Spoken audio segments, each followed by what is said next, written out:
Selamat pagi Smekti dan semangat pagi. Memasuki hari terakhir MPLS, saya harap adik-adik SMK Negeri 3 Parepare tetap stay ya. Dan jangan lupa sediakan buku dan alat tulis sebelum mengikuti acara MPLS hari ini.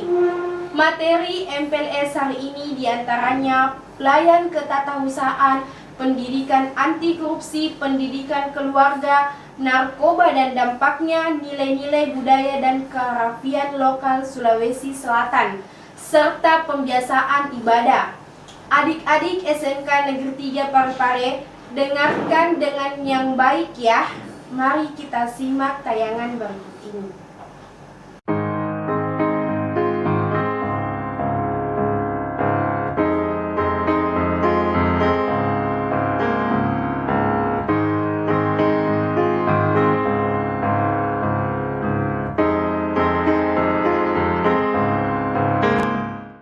Bismillahirrahmanirrahim. Anak-anakku yang saya cintai, para siswa UPT, siswa baru UPT SMK Negeri 3 Parepare, Assalamualaikum warahmatullahi wabarakatuh. Alhamdulillah pada hari ini Ibu diberi kesempatan untuk membawakan materi pelayanan ketatausahaan. Sebelum Ibu masuk materi, ada baiknya kalau Ibu memperkenalkan diri. Nama Ibu Haja Sarti Hadad. Keseharian Ibu tinggal di Jalan Mayor Hadad nomor 51. Barangkali anak-anakku ada yang sudah mengetahui. Selanjutnya Ibu masuk ke materi ketatausahaan. Sebagaimana kita ketahui, di sekolah itu ada dua, tenaga pendidik dan tenaga pendidikan. Tenaga pendidik ini adalah Bapak Ibu guru kalian yang akan membawakan atau memberi pelajaran kepada anak-anakku. Kalau Ibu masuk ke bagian tenaga kependidikan, tenaga kependidikan ini, tenaga kependidikan adalah anggota masyarakat yang mengabdikan diri dan diangkat untuk menunjang penyelenggaraan pendidikan. Ya, jadi Ibu masuk ke tenaga kependidikan. Definisi tata usaha itu adalah salah satu bagian yang ada di kantor atau organisasi yang membawahi kebutuhan atau segala kebutuhan, baik bisa kita lihat di definisinya. Definisinya adalah tata usaha adalah bagian dari pelaksanaan teknis penyelenggaraan sistem administrasi dan informasi pendidikan sekolah. Dan itu adalah definisi daripada tata usaha. Jadi informasi tata usaha sekolah dikelola penting sebagai basis pelaksanaan dan bahan pengambilan keputusan sekolah semakin lengkap dan akurat dan terhimpun, maka pemberian penyelenggaraan makin mudah dan penyampaian keputusan makin tepat. Ini adalah definisi lengkap daripada tata usaha. Staf tata usaha memiliki 3 peranan pokok, yaitu melayani pelaksanaan pekerjaan-pekerjaan operasional untuk mencapai tujuan dari suatu organisasi. Itu yang pertama. Yang kedua, menyediakan keterangan-keterangan bagi pucuk pimpinan organisasi itu untuk membuat keputusan atau melakukan tindakan yang tepat. Dan yang ketiga, membantu melancarkan perkembangan organisasi sebagai suatu kebutuhan. Anak-anakku yang saya cintai, terutama para peserta didik baru, di tata usaha ada berbagai bidang tugas-tugas pokok atau fungsi tenaga administrasi sekolah. Tugas pokok administrasi sekolah ada menyusun program kerja tata usaha. Ini adalah tugas pokok. Yang kedua, mengelola keuangan sekolah. Ketiga, pengurusan administrasi, ketenagaan dan kesiswaan. Empat, pembinaan dan pengembangan dan pegawai tata usaha. Enam, menyusun administrasi perlengkapan sekolah, menyusun penyajian data siswa sekolah, mengkoordinasikan dan melaksanakan juga itu adalah tugas-tugas pokok tenaga pendidikan sekolah, tenaga pendidikan administrasi sekolah. Tugas-tugas untuk administrasi ada beberapa, ada bidang kesiswaan, ada kepegawaian, ada bendahara tentunya keuangan, operator, ada nanti dijabarkan satu-satu, ada juga sepres prasarananya, ada juga administrasi atau persuratan. Ibu garis bawahi di sini untuk kesiswaan. Kesiswaan mulai anak-anak masuk sampai keluar tidak lepas dari peranan kesiswaan itu yang berada di tata usaha.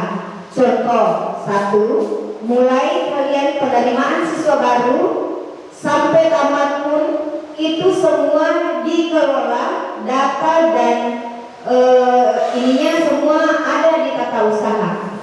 Itu semua. Jadi anak-anak perlu ketahui bahwa kesiswaan, surat pindahnya, surat keterangan kalau ada anak-anakku nanti mutu, surat keterangan masih sekolah, benar adalah siswa SMK 3. Kalau perlu data-data itu silakan ke kantor tata usaha atau UPT SMK Negeri 3. Jadi anak-anakku jangan takut masuk di ruangan tata usaha. Insyaallah kami siap melayani anak-anakku untuk keperluan segala administrasi. Jadi kalau anak siswa baru tentunya nanti untuk absen, mulai dari absennya mungkin nanti operator yang ini buatkan nanti absen, setelah itu dibagi per kelas ya. Jadi mulai dari kalian masuk sampai keluar, tidak, pelayanan di tata usaha tetap selalu kita akan ketemu ya. Jadi meskipun tata usaha itu atau tenaga kependidikan itu di belakang layar istilahnya, tapi tidak apa-apa anak-anak, nanti ibu atau kita, misalnya kalau kita sudah belajar aktif umum, kita akan sharing karena ibu tidak boleh berpanjang lebar di sini ya. Jadi insya Allah kita ketemu pada saat kita mulai sekolah atau sekolah kita normal. Insya Allah tidak kurangnya mohon dimaafkan. Wabillahi taufiq wal hidayah. Assalamualaikum warahmatullahi wabarakatuh. SMK bisa. Terima kasih.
Assalamualaikum warahmatullahi wabarakatuh. Selamat siang anak-anak, apa kabar anak-anakku sekalian? Ibu harap dalam keadaan sehat dan baik-baik saja. Alhamdulillah, puji syukur kehadirat Allah Subhanahu wa Ta'ala atas berkah dan rahmat-Nya dalam kondisi dan keadaan pandemi COVID-19 ini, kita masih diberi kesehatan dan kesempatan melakukan kegiatan MPLS di UPT SMK Negeri 3 Parepare, meskipun kita tidak dapat bertatap muka. Pertama-tama, Ibu ucapkan selamat datang dan bergabung di UPT SMK Negeri 3 Parepare. Kami, keluarga besar UPT SMK Negeri 3 Parepare, sangat berharap ke depannya kita dapat bekerja sama. Alhamdulillah, Ibu diberi kesempatan membawakan materi dalam kegiatan MPLS ini di UPT SMK Negeri 3 Parepare, yang mana materinya adalah pendidikan anti korupsi. Anak-anakku sekalian, kalian mungkin sudah sering mendengar istilah korupsi, pengertian korupsi dan prinsip korupsi.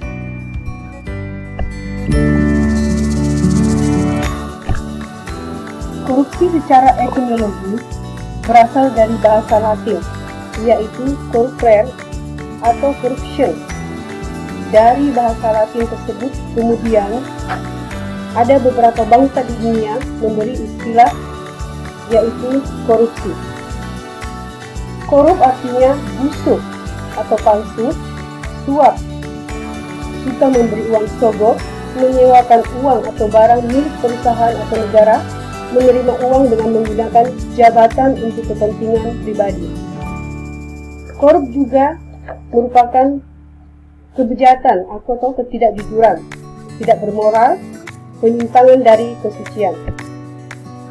Ada tingkat korupsi, yaitu yang pertama, material benefit atau mendapatkan keuntungan material yang bukan haknya melalui kekuasaan. Yang kedua, abuse of power atau penyalahgunaan kekuasaan. Yang ketiga, betrayal of trust atau pengkhianatan kepercayaan. Ada beberapa unsur-unsur yang dapat menentukan sesuatu yang dianggap sebagai korupsi. Yang pertama, secara melawan hukum. Yang kedua, memperkaya diri sendiri atau orang lain. Yang ketiga, merugikan keuangan atau perekonomian negara. Merugikan keuangan atau perekonomian negara, di sini korupsi menghambat pembangunan dan kegiatan usaha di Indonesia. Setiap kegiatan perekonomian harus melewati pintu-pintu korupsi, di mana perkembangan kegiatan usaha akan lambat, banyaknya pengangguran, dan pendidikan serta kesehatan sangat mahal. Salah satu hal mengapa di Indonesia korupsi semakin sulit diberantas, yaitu karena korupsi sudah mendarah daging, sehingga perilaku korupsi sudah menjadi hal yang biasa dan bukan lagi dianggap sebagai penyakit yang harus segera disembuhkan. Dengan kata lain, semakin sulitnya membedakan mana korupsi, mana yang bukan korupsi, atau ibarat maling teriak maling. Adapun prinsip-prinsip anti korupsi yaitu 1. Akuntabilitas. Akuntabilitas mengacu pada kesesuaian antara aturan dan pelaksanaan kerja, di mana semua lembaga mempertanggungjawabkan kinerjanya sesuai aturan main, baik dalam bentuk konvensi maupun konstitusi, baik pada level budaya maupun pada level lembaga. Yang kedua, transparansi. Transparansi merupakan prinsip yang mengharuskan semua proses kebijakan dilakukan secara terbuka, sehingga segala bentuk penyimpangan dapat diketahui oleh publik. Transparansi menjadi pintu masuk sekaligus kontrol bagi seluruh proses dinamika struktural kelembagaan. Dalam bentuk yang paling sederhana, transparansi mengacu pada keterbukaan dan kejujuran yang saling menjunjung tinggi kepercayaan. Kebijakan anti korupsi mengatur tata interaksi agar tidak terjadi penyimpangan yang dapat merugikan negara dan masyarakat. Kebijakan anti korupsi tidak selalu identik dengan undang-undang anti korupsi, namun bisa berupa undang-undang kebebasan mengakses informasi, undang-undang desentralisasi, undang-undang anti monopoli maupun lainnya yang dapat memudahkan masyarakat mengetahui sekaligus mengontrol kinerja dan penggunaan anggaran negara oleh para pejabat negara. Ada 4 aspek kebijakan anti korupsi, yaitu isi kebijakan, di mana kebijakan anti korupsi akan efektif apabila dalamnya terkandung unsur-unsur yang terkait dengan proses korupsi. Yang kedua, pembuatan kebijakan.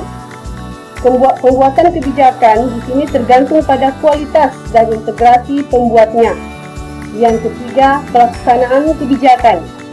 Kebijakan yang telah dibuat dapat berfungsi apabila didukung oleh faktor-faktor penegak kebijakan, yaitu kepolisian, kejaksaan, pengadilan, pengacara, dan lembaga pemasyarakatan. Yang keempat, kultur kebijakan. Eksistensi sebuah kebijakan terkait dengan nilai-nilai pemahaman sikap, persepsi, dan kesadaran masyarakat terhadap hukum atau undang-undang anti korupsi. Lebih jauhnya, kultur kebijakan ini akan menentukan tingkat partisipasi masyarakat dalam pemberantasan korupsi. Demikianlah anak-anak materi anti korupsi yang Ibu bawakan. Lebih dan kurangnya mohon dimaafkan. Wabillahi taufiq wal hidayah. Wassalamualaikum warahmatullahi wabarakatuh.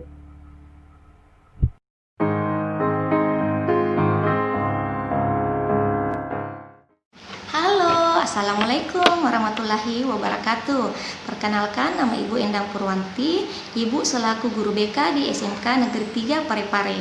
Nah, pagi hari ini Ibu akan membawakan materi MPLS yang bertema pendidikan keluarga. Nah, pendidikan keluarga, Ibu akan membahas 4 poin, yaitu pengertian pendidikan keluarga, fungsi pendidikan keluarga, peran pendidikan keluarga, dan proses pendidikan keluarga dalam perkembangan anak. Nah, yang pertama, pengertian pendidikan keluarga. Apa sih itu pendidikan keluarga?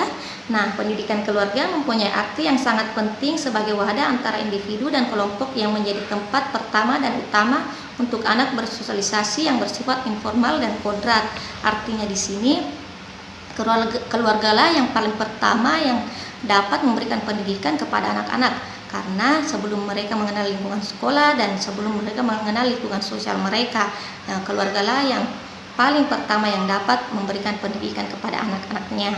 Nah, kita masuk ke poin kedua, yaitu fungsi dari pendidikan keluarga. Fungsi dari pendidikan keluarga ada 4 poin, yaitu 1.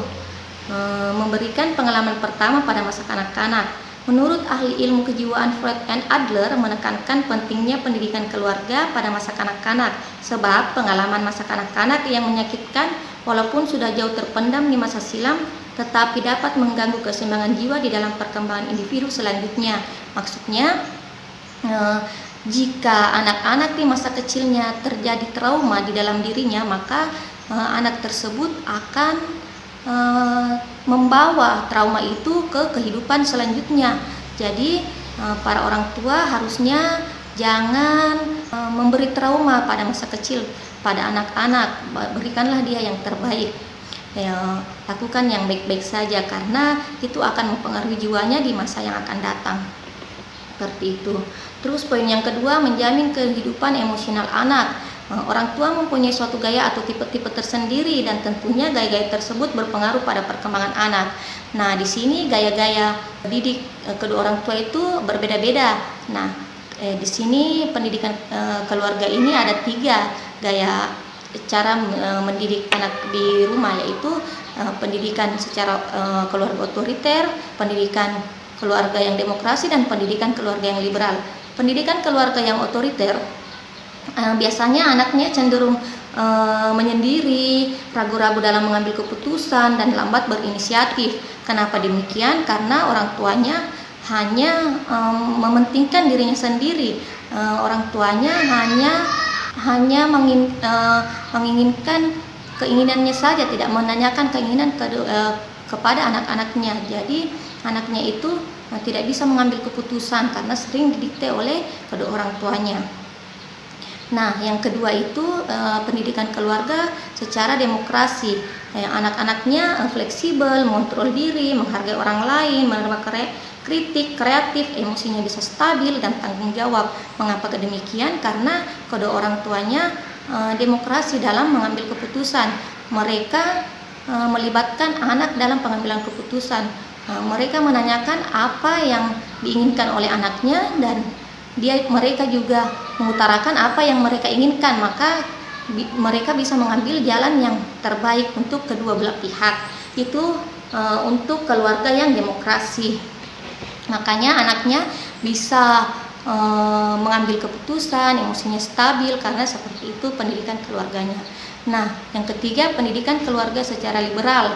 Nah, kalau liberal itu pendidikan keluarga secara bebas. Nah, anak-anaknya biasanya bertindak atau berbuat semaunya, agresif, tidak dapat bekerja sama dengan orang lain, sulit menyesuaikan diri, dan ingin menang sendiri. Emosinya juga tidak stabil karena mereka dibebaskan saja.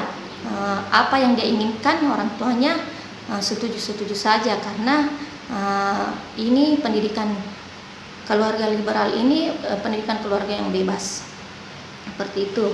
Nah, yang ketiga, menanamkan dasar pendidikan moral melalui contoh-contoh yang konkret dalam perbuatan kehidupan sehari-hari. Jadi contoh-contoh yang dilakukan kedua orang tuanya itu merupakan contoh-contoh konkret dalam perbuatan kehidupan sehari-hari untuk pendidikan moral anak. Nah, yang keempat, memberikan dasar pendidikan sosial dan agama, memupuk berkembangnya benih-benih kesadaran sosial pada anak-anak, dan merupakan lembaga pendidikan penting untuk meletakkan dasar-dasar pendidikan agama bagi anak-anak.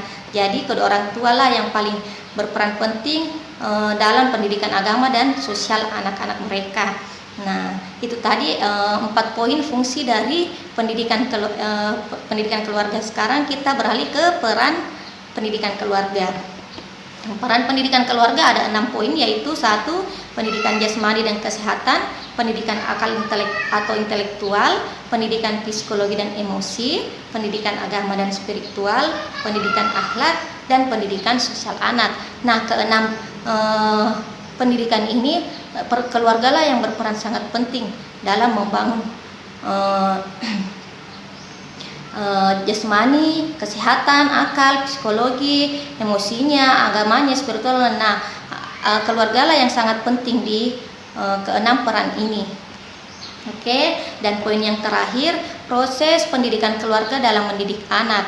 Nah, dalam proses pendidikan keluarga, anak-anak sudah dididik dari mulai lahir, dari 0 sampai 3 tahun.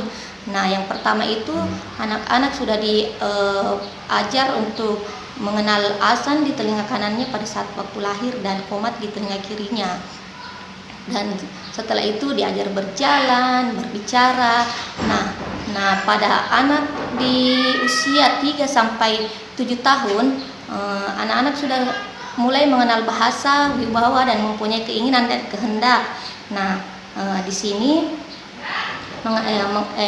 orang tua telah mengenalkan ajaran Islam, membaca doa makan, doa tidur, membaca basmalah sebelum memulai pekerjaan, dan membaca hamdalah setelah selesai melakukan pekerjaan.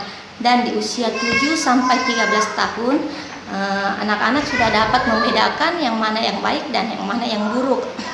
Dan yang terakhir, anak-anak di usia 13 sampai 17 tahun, yaitu anak-anak pada masa transisi, di mana seperti kalian-kalian ini, anak-anak di masa usia 13 sampai 17 tahun, mereka adalah masa-masa transisi dari masa remaja ke masa dewasa. Ada dewasa awal dan dewasa akhir. Di masa dewasa awal itu 13 sampai 16 tahun, dan masa dewasa akhir itu 16 sampai 18 tahun. Nah, itu tadi penjelasan Ibu tentang pendidikan keluarga. Semoga saja bermanfaat untuk kalian semua. Nah, sekian dan terima kasih. Salam.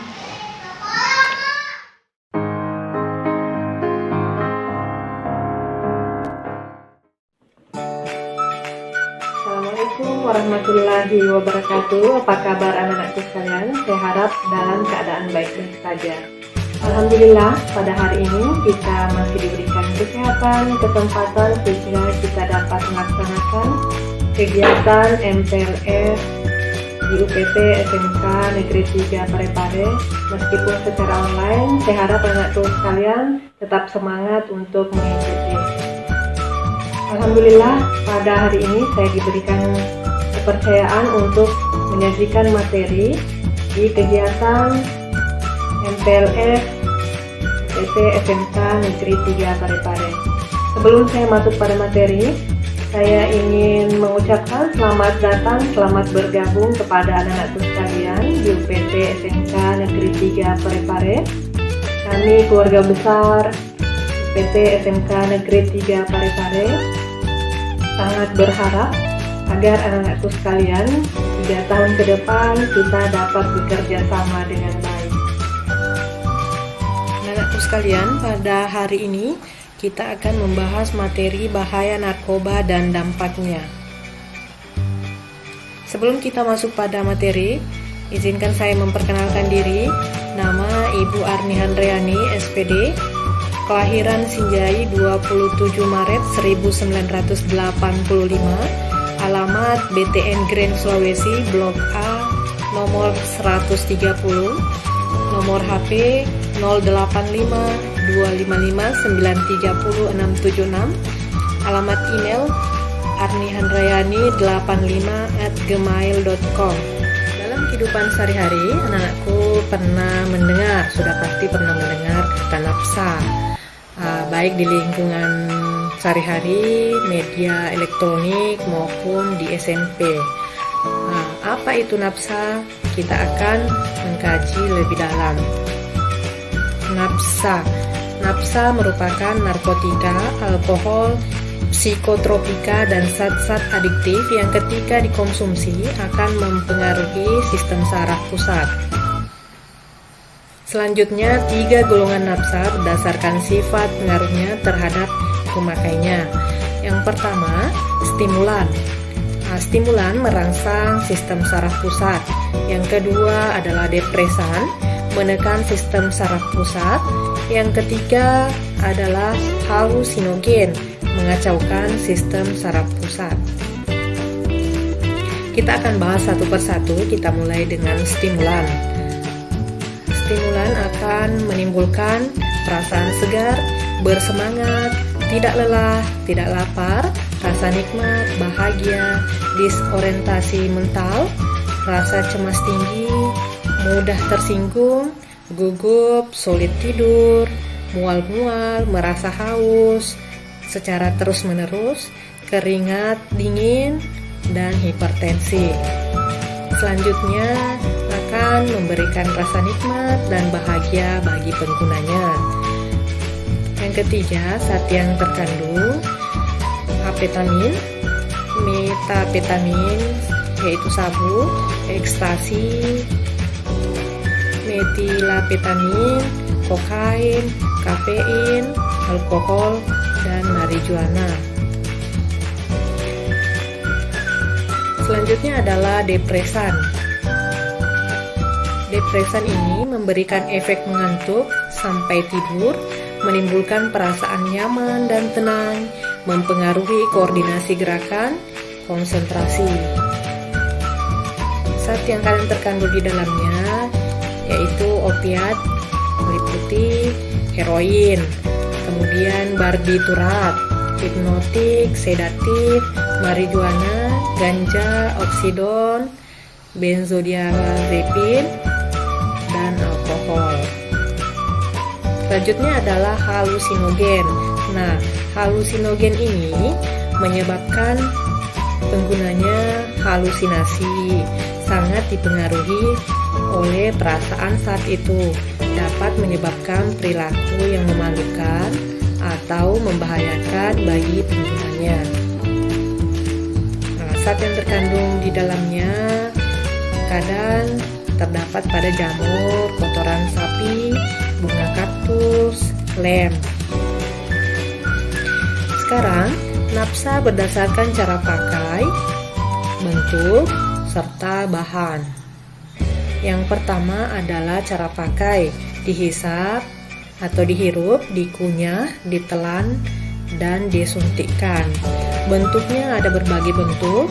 Yang pertama cair, padat, kristal, dalam bentuk lem, kertas, bentuk-bentuk natural seperti daun, biji, bunga, dan getah. Bahannya ada yang natural dan sintetik. Sekarang kita akan membedakan yang mana pengguna, penyalahguna, dan adiksi. Yang pertama adalah pengguna. Nah, pengguna ini tidak akan memiliki masalah akibat penggunaannya karena semua aspek kehidupan masih berjalan dan dengan lancar. Selanjutnya adalah penyalahguna. Lebih disering menggunakan dan mencari situasi di mana ia memiliki alasan untuk menggunakan atau ia menggunakan setiap kali ada masalah. Yang terakhir adalah adiksi. Adiksi ini merupakan ketergantungan atau kecanduan, kebutuhan untuk mengkonsumsi napsa secara teratur dan tidak mampu menghentikannya. Proses ini terjadi bertahap dalam beberapa waktu tanpa terasa. Selanjutnya, penggunaan versus penyalahgunaan penggunaan. Napsa ini penggunaannya selama menjadi bagian dari kultur setempat dengan kontrol sosial tidak menjadi masalah sosial yang besar. Nah, penyalahgunaan. Ketika digunakan siapa saja, di mana saja, dan kapan saja tanpa memperhatikan kepentingan pengobatan atau kultural akan menjadi masalah yang besar. Alasan menggunakan napsa. Ada beberapa alasan yang dikemukakan oleh penggunaan napsa. Yang pertama adalah rasa coba-coba. Bagi pengguna napsa ini, rasa ingin tahu yang besar. Bagaimana sih napsa itu? Makanya dia akan mencoba bagaimana rasa dari napsa tersebut. Alasan yang kedua adalah pengobatan. Nah, pengobatan ini biasanya digunakan oleh tim medis. Selanjutnya adalah tekanan lingkungan. Nah, tekanan lingkungan ini banyak dikemukakan oleh penggunanya. Misalnya ingin diterima di kelompoknya, karena kelompoknya menggunakan napsa, maka dia akan ikut menggunakan napsa. Tuntutan pekerjaan menjadi alasan menggunakan napsa. Kemudian budaya serta adiksi. Kiat-kiat untuk menghindari penyalahgunaan napsa. Yang pertama, tidak mencoba-coba. Jadi anak-anakku sekalian, jangan coba-coba, jangan mau mencoba menggunakan napsa. Karena kenapa? Napsa akan merusak masa depan bangsa, merusak diri sendiri. Yang kedua adalah yakinkan diri bahwa Anda tidak membutuhkan napsa. Jadi anak-anakku sekalian bisa menjalani kehidupan sehari-hari dengan normal tanpa menggunakan napsa. Yakinkan diri Anda. Yang ketiga, batasi pergaulan intensif dengan kelompok pengguna napsa.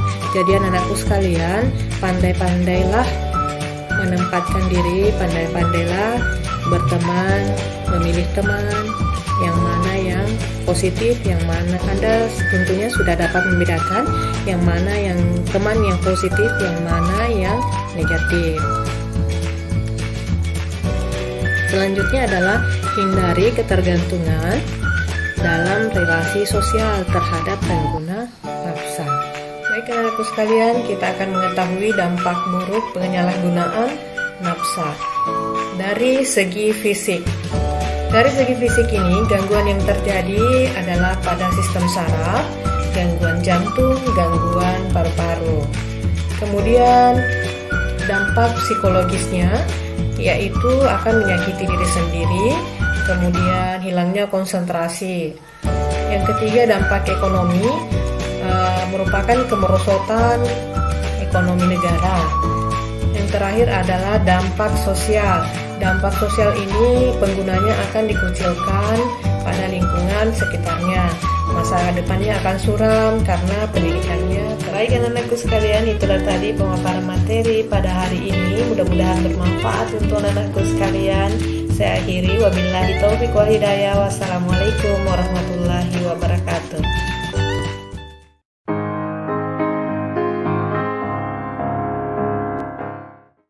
Bismillahirrahmanirrahim. Assalamualaikum warahmatullahi wabarakatuh. Anak-anak sekalian, nama saya adalah Andi Suryanto. Saya adalah guru sejarah pada SMK Negeri 3 Parepare. Adapun materi yang akan saya sampaikan pada kegiatan MPLS ini adalah nilai-nilai budaya dan kearifan lokal Sulawesi Selatan. Nilai budaya adalah nilai yang telah berlaku di masyarakat, baik dalam organisasi maupun di lingkungan masyarakat, disepakati dan telah disepakati bersama. Jadi nilai budaya ini telah mengangkat pada masyarakat dan telah dilaksanakan secara turun-temurun dalam sebuah masyarakat. Sedangkan kearifan lokal adalah orang biasa mengatakan sebagai lokal genius. Ya, kenapa dikatakan sebagai kearifan lokal? Karena hal ini muncul pada sebuah masyarakat dan itu adalah akan diturunkan secara turun-temurun atau dari cerita dari mulut ke mulut dalam sebuah generasi. Nilai budaya merupakan landasan karakter bangsa yang penting untuk ditanamkan setiap individu. Jadi sekarang generasi muda kita adalah cenderung merupakan daripada budaya-budaya lokal yang ada di tengah-tengah masyarakat. Sehingga di kegiatan MPLS dipandang perlu untuk menyampaikan budaya-budaya lokal yang ada pada nenek moyang kita atau pendahulu kita, agar generasi sekarang tahu bahwa seperti inilah kehidupan yang ideal menurut daripada budaya kita. Pentingnya mempelajari, kenapa budaya lokal itu sangat penting dipelajari. Yang pertama adalah sekarang adalah zaman modernisasi, di mana modernisasi ini telah mengikis budaya luhur bangsa yang mengakibatkan adanya degradasi moral. Jadi generasi sekarang timbul sebuah degradasi moral. Artinya apa? Moralitas daripada generasi muda kita ada sedikit penurunan. Ya. Kemudian generasi muda sekarang adalah cenderung memuja daripada budaya-budaya luar negeri atau budaya barat dan cenderung meninggalkan daripada budaya leluhur daripada budaya kita. Dia lebih mengagungkan, dia lebih bangga ketika dia memakai daripada budaya barat. Ya. Berikutnya, kenapa mesti mempelajari budaya lokal adalah apabila tidak dilestarikan budaya tersebut, maka budaya tersebut hanya akan menjadi dongeng. Kenapa? Karena generasi muda tidak lagi mengetahui daripada budaya-budaya daripada leluhur kita. Yang pertama, konsep budaya lokal yang seharusnya masih dikembangkan di generasi muda kita adalah konsep sifat atau. Apa itu sifat atau? Sifat atau adalah saling menghargai, memandang setiap manusia sebagai manusia, atau memandang manusia sebagai individu yang bermartabat. Jadi sudah seharusnya generasi sekarang dalam hal memandang seseorang itu harus saling sifat tahu, sifat raja, sifat lebih, saling memanusiakan. Ya, di banyak kasus sekarang yang terjadi di sekolah-sekolah, banyak teman-teman Anda yang bahkan membuli temannya sendiri. Ya. Katanya lagi tren sekarang istilahnya adalah prank. Ya. Padahal ini seharusnya adalah menyalahi daripada budaya leluhur kita, yaitu kita nggak tahu. Seharusnya kita harus menghormati teman kita, bukan malah membuat kejutan yang menurunkan daripada moral daripada teman-teman kita. Konsep kedua adalah konsep sirik. Ini yang sudah mulai juga menghilang daripada generasi kita. Ya. Sirik, ya, atau malu. Di dalam hal banyak buku, seperti Mati lalu mengatakan, konsep siriknya ada 3. Ada sirik Emilio Gondrino, materi CL. Itu semua harus kita tanamkan dalam kehidupan generasi kita. Apa maksudnya ini adalah hanya karena malu kita tinggal di dalam dunia ini. Harusnya ketika kita melakukan perbuatan-perbuatan yang negatif yang melanggar hukum, kita harusnya malu, bukan malu bangga ketika melanggar daripada aturan-aturan yang ada. Ya. Berikutnya adalah aceh atau peste dalam bahasa Inggrisnya, yaitu adalah perasaan perih dan perih yang meresap dalam kalbu seseorang karena melihat penderitaan orang lain. Kita harus merasa bahwa kalau ada orang yang menderita, kita seolah-olah merasakan daripada penderitaan daripada orang lain. Itu adalah konsep peste atau aceh yang kalau ada dalam generasi kita, bukan malah gembira ketika melihat ada orang yang sengsara. Ya. Itu adalah bukan daripada tipe generasi daripada Bis Makassar. Sirik dan pajak adalah bisa dikatakan konsep dunia tunggal yang merupakan ciri khas daripada Bis Makassar. Sehingga hal ini harus dipertahankan karena ada keseimbangan antara aib dan harga diri sebagai ciri dan memelihara rasa kebersamaan dalam kehidupan dan penderitaan. Setiap anggota masyarakatnya ditegaskan sebagai pace atau sirik. Sirik dan pace ini harus selalu kita jaga. Ya. Sirik ketika melakukan bolos dari sekolah, ya. Sirik ketika berpakaian hal-hal yang tidak senonoh. Sirik ketika berkata kasar kepada gurunya. Kemudian pace adalah perasaan di mana kita merasa bahwa ada perasaan perih apabila kita melihat penderitaan orang. Pace merupakan panggilan hati nurani untuk menyatakan sikap kesetiakawanan sosial terhadap penegakan hak sirik bersama. Jadi pace dilahirkan dari sirik. Kalau kita sudah tanamkan nilai sirik, maka otomatis peste ini atau pace ini akan juga tertanam di dalam diri kita. Pace mendorong untuk perbuatan kalau menolong. Ya, kalau kita sudah merasa peste, sudah merasakan penderitaan dalam orang lain, maka kita akan membantu daripada orang sehingga akan saling tolong menolong. Sifat atau merupakan wujud daripada sirik dengan pace. Jadi sifat atau ini adalah wujud daripada sirik dan pace yang merupakan kesadaran kualitas dari apa yang disebut manusia hanya mungkin mengaktualisasi diri karena adanya manusia lain. Jadi kalau sirik dan pace sudah tertanam dalam diri kita, maka wujudnya adalah sepakat tahu. Kalau kita sudah bisa mengenalkan sirik pace ini, maka kita akan saling memanusiakan manusia satu sama lain. Ya. Kerjasama, kemudian ada dulu suatu tradisi leluhur kita yang dikenal dengan prinsip Abdul Subatan. Ya, bekerja bersama dan saling membantu untuk merasakan penderitaan serta merasakan kebahagiaan bersama. Orang mengatakan dulu Mali Sibarape, ya itu sama dengan daripada konsep Abdul Subatan. Dahulu dari moyang kita ketika mau melakukan ritual ke luar daerah atau ingin turun ke laut, dia punya pepatah maka pura baba atau beku pura tangkis buku berbira na kuali. Artinya apa? Bila mana layar sudah ditumbangkan, kemudian dilakukan pancarkan, maka lebih baik tenggelam daripada balik surut. Artinya apa? Ketika kita sudah menyiapkan sebuah hal, maka yang itu harus kita teruskan, ya, dan lebih baik mati daripada kembali.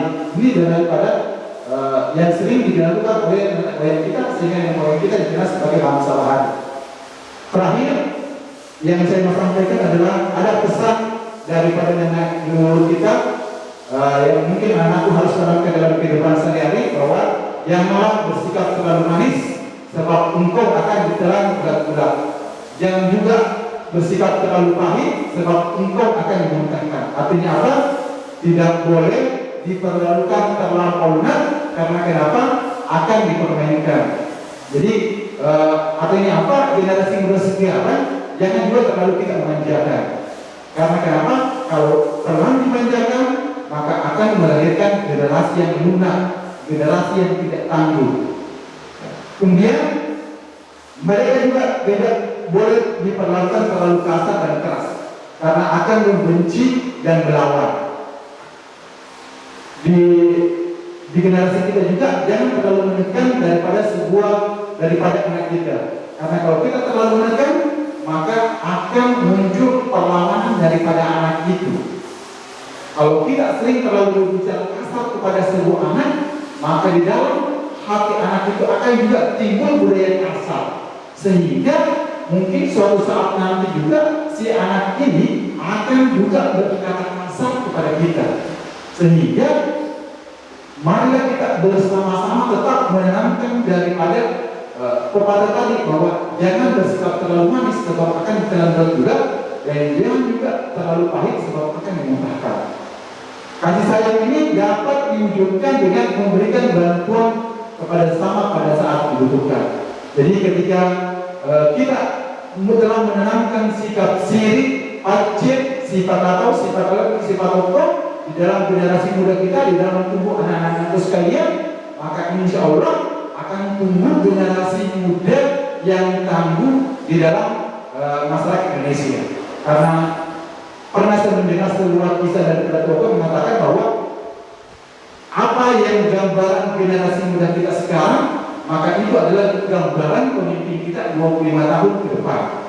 Kalau generasi muda sekarang adalah generasi muda yang Jumat joget-joget, Jumat tiktokers, maka pemimpin kita ke depan adalah pemimpin yang Jumat joget-joget, pemimpin yang Jumat tiktokers. Tapi kalau generasi muda kita sekarang adalah generasi yang tangguh, generasi yang kritis, generasi yang pembelajar, maka pemimpin kita ke depan adalah akan lahir pemimpin yang tangguh, pemimpin yang kritis, dan pemimpin yang pembelajar.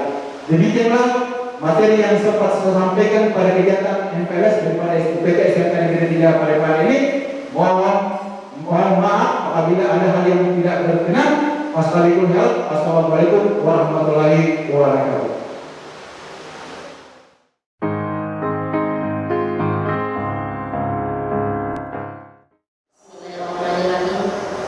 Assalamualaikum warahmatullahi wabarakatuh. Puji syukur kita panjatkan kehadiran Allah Subhanahu wa Ta'ala, karena pada hari yang cerah ini kita masih diberi kekuatan, kesehatan guna melaksanakan suatu kegiatan yang tak kalah pentingnya, yaitu mengikuti kegiatan masa pengenalan lingkungan sekolah atau MPLS UPT SMK Negeri 3 Parepare tahun pembelajaran 2020-2021. Yang kami hormati Kepala UPT SMK Negeri 3 Parepare, yang kami hormati Bapak dan Ibu Guru Pembina dan Tata Usaha UPT SMK Negeri 3 Parepare, dan anak-anakku yang saya cintai dan saya banggakan. Materi yang hari ini yang sempat saya bawakan, yang telah disusun dan dijadwalkan oleh panitia MPLS, yaitu pembiasaan ibadah. Sebagaimana kita ketahui bahwa orang sukses pasti punya kunci. Apalagi kalau anak-anakku yang ingin sukses dunia dan akhirat, mesti ada kunci rahasianya. Salah satu kunci rahasia itu adalah gemar menghidupkan sunnah Rasulullah dan dengan kata lain beribadah. Bagi orang muslim, sukses dunia atau materi saja tidak cukup, karena yang kita kejar adalah kesuksesan dunia dan akhirat. Maksudnya, sebagian dan manfaat bukan hanya bagi diri sendiri dan keluarga, tapi dengan bagi masyarakat luas. Jadi, tidak ada jalan lain kecuali beribadah seperti sholat fardu, sholat duha, tadarus Al-Quran, bersedekah, dan rajin berdoa kepada Allah Subhanahu wa Ta'ala. Semua itu harus dibiasakan sejak kecil agar menjadi kebiasaan atau bagian kita sehari-hari. Kita ketahui bahwa anak adalah titipan Allah Subhanahu wa Ta'ala. Anak didik adalah amanah Allah Subhanahu wa Ta'ala yang ditetapkan kepada orang tua. Kalimat ini mengandung makna yang dalam karena mewujudkan besarnya tanggung jawab orang tua terhadap anaknya. Sebagaimana sabda Rasulullah SAW yang artinya mengatakan, perintahkanlah anakmu selama dia masih usia 7 tahun. Seketika dia menginjak 10 tahun, maka dia harus dipisahkan dari tempat tidurnya. Hadis riwayat Abu Dawud. Tanggung jawab orang tua terhadap anaknya bukan hanya sekedar menemukan pangan dan sandang belaka, namun lebih dari itu, Islam menekankan agar orang tua mampu menjaga fitrah dan menuntun haknya, senantiasa arif dan cenderung pada ketakwaan kepada Allah Subhanahu wa Ta'ala. Pembiasaan ibadah yang dilakukan baik di rumah maupun di sekolah, alhamdulillah di sekolah kita ini UPT SMK Negeri 3 Parepare sudah memiliki musala yang cukup nyaman buat salat berjamaah maupun salat sendiri.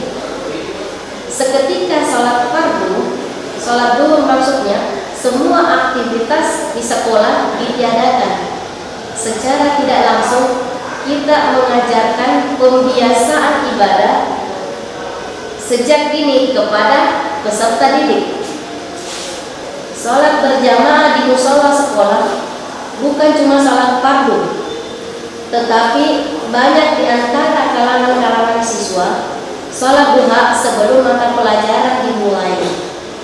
Pembiasaan beribadah mempunyai banyak manfaat. Pertama, melatih disiplin dan tepat waktu. Yang kedua, mendidik insan agar berkarakter baik atau berakhlak karimah. Yang ketiga, menciptakan memori kekuatan kepada Allah Subhanahu wa Ta'ala dan Rasulnya, sehingga setelah dia dewasa mereka selalu ingat dimanapun dia berada, aktivitas apapun yang dia lakukan, seketika azan dikumandangkan, maka spontanitas dia langsung menuju ke tempat di mana suara azan kedengaran. Yang keempat, setiap kali beribadah banyak doa dan obsesi yang ke depan yang dilontarkan. Ini menjadi modal buat kita. Apa yang kita minta, apa yang kita kerjakan, pasti insya Allah kita akan ketik di akhirat sebentar. Yang terakhir, yang kelima, pembiasaan sejak kecil mengakrabkan antara si pendidik, antara guru dan siswa dalam berupaya bagaimana cara pengabdian mereka terhadap pembinaan di waktu selesai melakukan kegiatan sholat fardu. Sebagai kesimpulan, inti dari materi ini adalah melakukan sholat fardu jangan karena mau dikata, jangan karena mau dipaksa, jangan karena ada keinginan yang lain, tapi kerjakanlah sesuatu itu karena nawi diri kita sendiri, keinginan dari dalam untuk mengharap ridha Allah Subhanahu wa Ta'ala. Demikianlah materi yang sempat saya bawakan. Semoga bermanfaat bagi kita semua. Saya akhiri, minallahi musta'an wa alaikum. Wassalamualaikum warahmatullahi wabarakatuh. Itulah tadi materi yang telah disampaikan oleh Bapak Ibu Guru SMK Negeri 3 Parepare, dan acara selanjutnya kegiatan penutupan MPLS 2020 yang ditutup oleh Ketua Panitia MPLS 2020. Dan mari kita simak tayangan berikut ini.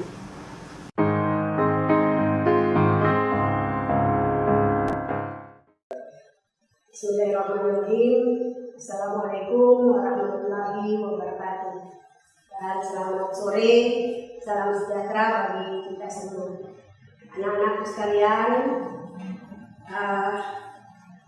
pada hari ini adalah hari terakhir dari kegiatan pengenalan di lingkungan sekolah di SMK Negeri 3 Parepare ini, dengan beberapa materi yang telah dibawakan oleh narasumber yang baik itu dari Bapak dan Ibu guru yang berada di sekolah kita ini, telah kita ikuti bersama. Namun sebelumnya, saya ingin mengajak anak-anakku sekalian untuk mengucapkan puji dan syukur kehadirat Allah Subhanahu wa Ta'ala atas limpahan rahmat dan hidayahnya kepada kita semua, sehingga kegiatan MPLS ini dapat berjalan dengan baik dan lancar. Walaupun ada kendala, tetapi kita bisa melalui atau tetap melaksanakan kegiatan ini dalam keadaan sehat walafiat. Kami berharap kepada anak-anakku sekalian agar masih tetap bersemangat mengikuti kegiatan ini, walaupun secara by daring atau online. Anak-anakku sekalian yang saya cintai dan saya banggakan, pelaksanaan MPLS kita ini dimulai dari tanggal 15 ya. Dimulai dari tanggal 13 dan berakhir pada tanggal 17 Juli 2020.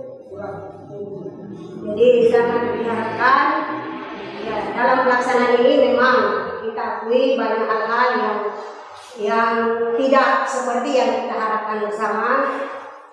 Salah satunya adalah penerimaan gambar atau penyiaran yang karena banyak kendalanya, salah satunya adalah jeleknya jaringan, sehingga kegiatan ini tidak maksimal kita bisa saksikan melalui daring di rumah masing-masing.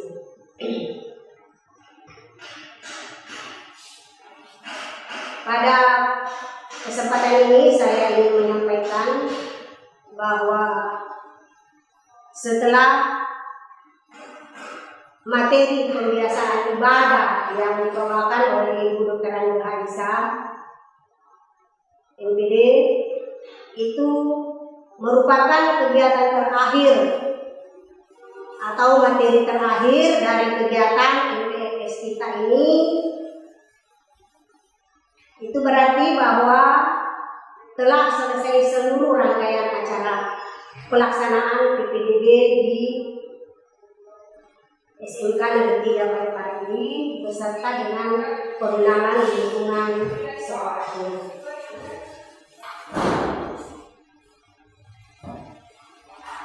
Kegiatan ini seharusnya ditutup oleh Ibu Kepala Sekolah SMK Negeri 3 Parepare, tapi karena beliau ada kegiatan yang sangat mendesak sehingga dia melimpahkan amanah kepada Ibu untuk menutup kegiatan MPLS ini. sebelum Ibu menutup kegiatan MPLS ini dengan anak-anakku sekalian, ada beberapa hal yang ingin Ibu sampaikan. Bahwa pertama, mengenai psikotes yang belum terlaksana secara maksimal, tempo hari telah di-share di grup bahwa ditunda pelaksanaan psikotes dalam jangka waktu yang tidak ditentukan. Ini berarti bahwa kita harus setiap saat bersiap. Kalau ada informasi dari provinsi bahwa dimulai kembali, maka kegiatan psikotes ini kita mulai kembali atau dibuka kembali. Kami berharap anak-anakku sekalian bisa stay di rumah. Yang kedua, mulai tanggal 20 Juli 2020 belajar di rumah. Seluruh siswa baik kelas 1, kelas 2 maupun kelas 3 itu belajar by daring di rumah. Jadi kita sudah aktif belajar. Untuk anak kelas 1 itu bisa mengakses, nanti akan di-share di grupnya, itu pembagian kelas. Jadi pembagian kelas akan di-share melalui grup. Misalnya kelas multimedia 1 siapa orangnya, itu akan ditentukan, akan di-share melalui grup dengan wali kelasnya masing-masing. Jadi siswa hanya diharap menunggu informasi di grupnya masing-masing. Kemudian Ibu mewakili Kepala UPT 9 Negeri 3 Parepare beserta pendidik dan tenaga pendidikan yang berada di lingkup UPT 9 3 Parepare ini mengucapkan banyak terima kasih kepada semua orang tua murid yang sudah berpartisipasi, terutama khususnya orang tua siswa kelas 1 yang sudah begitu banyak memberikan bantuan atau partisipasinya, pengertiannya, sehingga pelaksanaan penerimaan siswa baru maupun pelaksanaan pengenalan lingkungan sekolah itu bisa berjalan. Sekali lagi kami atas nama Kepala Sekolah dan seluruh tenaga pendidik dan pendidikan UPT SMK Negeri 3 Parepare mengucapkan terima kasih kepada semua orang tua siswa, terutama siswa peserta didik baru UPT SMK Negeri 3 Parepare. Sebelum saya menutup kegiatan ini, saya juga atas nama semua panitia, baik itu PPDB maupun MPLS, mengucapkan terima kasih dan memohon maaf yang sebesar-besarnya apabila di dalam pelaksanaan kegiatan ini baik MPLS maupun PPDB kita ada hal-hal yang kurang berkenan di hati Bapak dan Ibu orang tua siswa.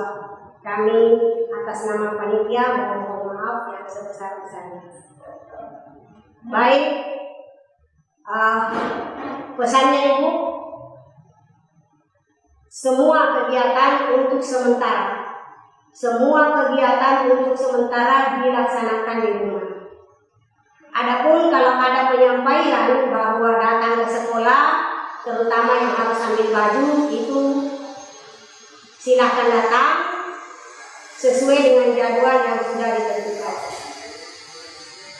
Karena sampai saat ini surat edaran dari provinsi kita dilanjutkan kembali masa pandemi dari tanggal 13 sampai tanggal 27 masih tidak diperbolehkan atau tidak diperkenankan itu kegiatan belajar mengajar dilaksanakan secara tatap muka di sekolah. Semuanya harus dilaksanakan di rumah melalui baik daring atau melalui online.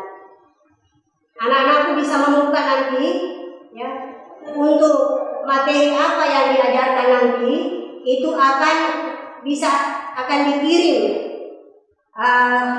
linknya, webnya ke grup kelas siswa masing-masing. Jadi bisa dibuka di situ, siswa bisa melihat baik kelas 1, 2, dan 3 bisa melihat tugas pelajaran apa yang diberikan di aplikasi high school di sekolah kita. Jadi anak-anak tinggal membuka. Semuanya sudah disiapkan di sekolah, tinggal kalian membuka webnya di rumah masing-masing. Bisa dilihat tugas apa yang ada di situ diberikan. Misalnya pelajaran matematika, di situ akan muncul di aplikasi yang namanya high school.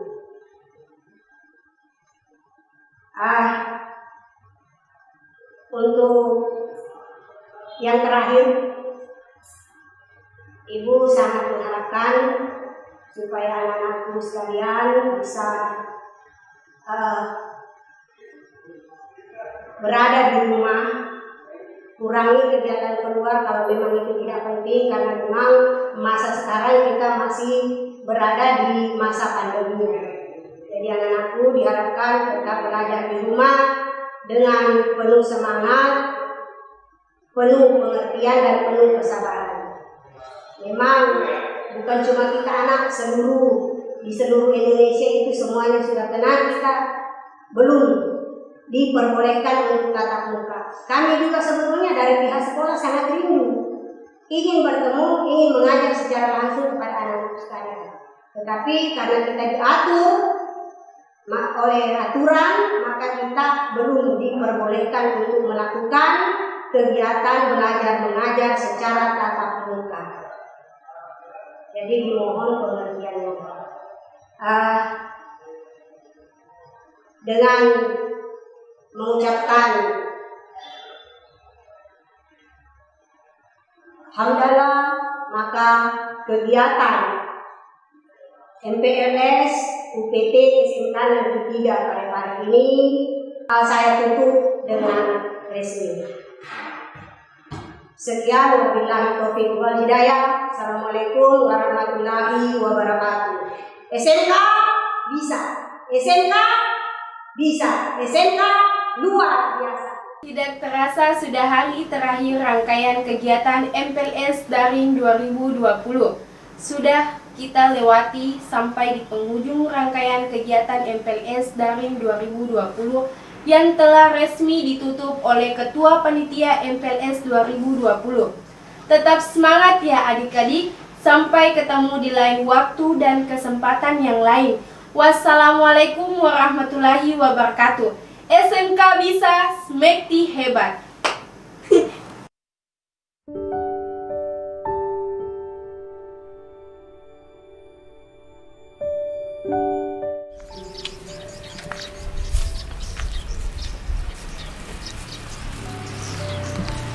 Dipa!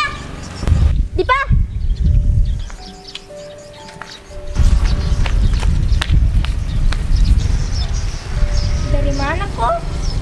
Dari belikan garam mamaku. Kalau kamu dari mana kok? Dari kajian cari kafe, tapi enggak terbuka, tutup semua ya. Tidak aku tahu memang aja tentang virus corona.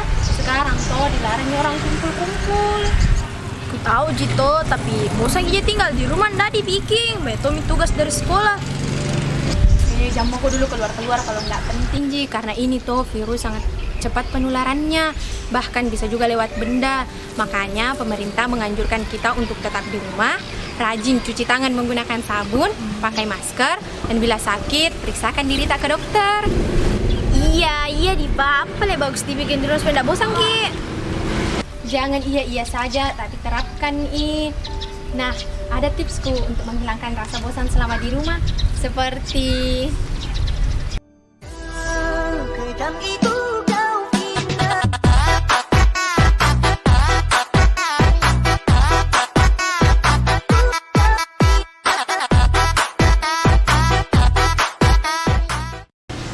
ayo pulang Maki, nggak baik di luar lama-lama kalau nggak penting Ji.